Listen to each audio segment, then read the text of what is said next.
In episode 7, we spoke about civic nodes, integrated complexes where health, justice, and emergency systems are planned into the very design of our cities. Now let's zoom in justice, because right now, Nigeria's justice system is a national disgrace. Our policing is riddled with corruption, inefficiencies, and a complete lack of professionalism. Court cases drag on for decades. People are arrested for minor offenses and dumped into kirikiri, languishing for years without trial. How can you have a justice system where being arrested feels like falling into a black hole? That is not law enforcement.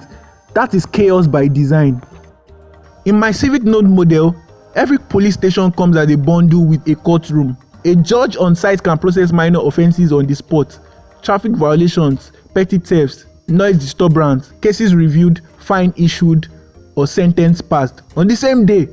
Felonies move up to state levels. This alone unclog our jails, where right now innocent people rot because nobody bothered to process their paperwork. The reality is this: in Nigeria, even a small crime can spiral into something fatal.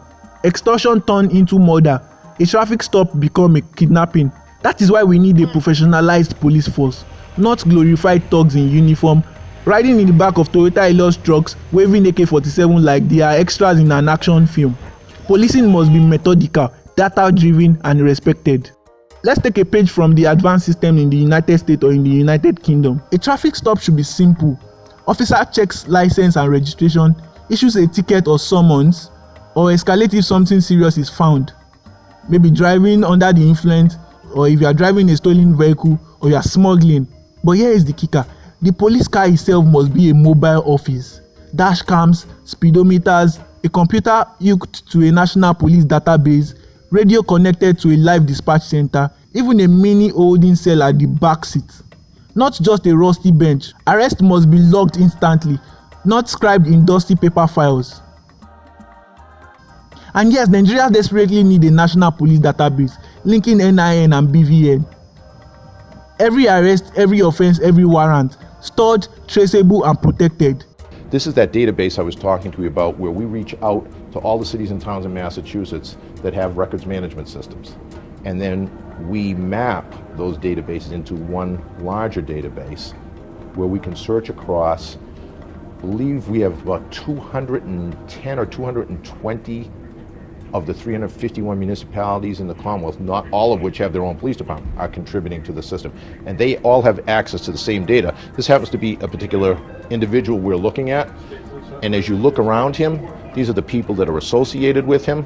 These are the addresses that are associated with him. These are the businesses that are associated with him. These are the telephones associated with him. There's a vehicle. The closer you see these images or these icons come to him, the more records there are relating the subject to that individual. Abuse of this system should itself be a crime, with dismissal and prison time. Right now, bails are never free because corruption has filled the gap where process should exist.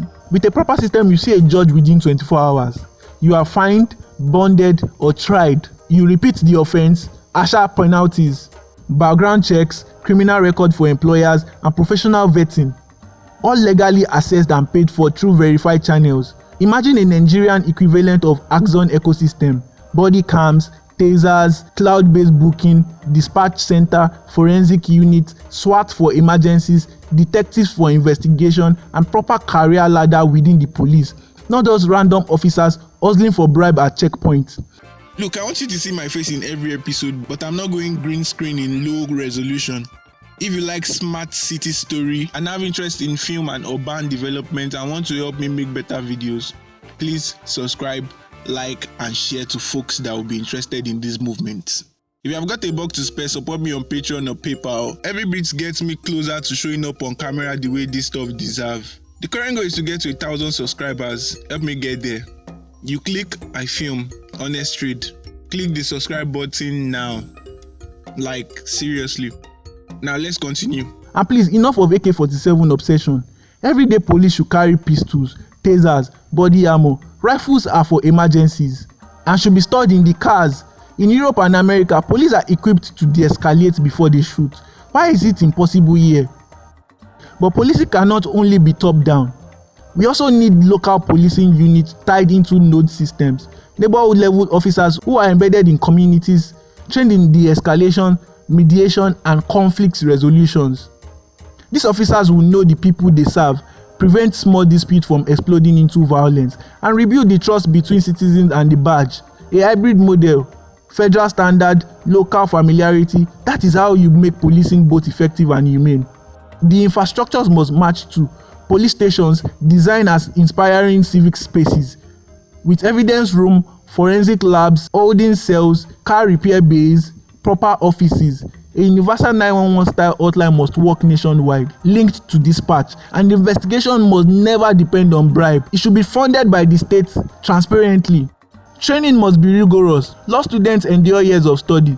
Why do we think police officers can be molded in a few months? 6 months basic training, a year of probation, continuous legal and tactical education. Being a police officer should be a respected career path, not a last resort. At the end of the day, this ties back to government as we discussed in episode 14. Without quality leaders, you won't get quality policing. Right now, appointments and promotion in law enforcement goes to the highest bidder. That is why our justice system is broken. To fix it, we must start at the root, redesign policing, digitize the courts, overhaul training, and build a justice pipeline that ordinary citizens can actually trust. Because justice delayed is justice denied. This series isn't about doom and gloom. This is about solution. If I were president, what blueprint could we use to rebuild Nigeria?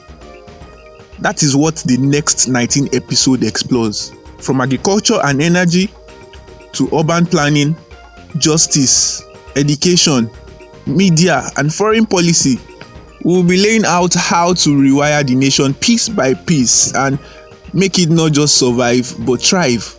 This is just the beginning, so if you want to see how Nigeria can change, not in theory but in practical and structured way, then you are in the right place. Hit like, subscribe, and turn on notification. So best believe this is going to be a journey worth following.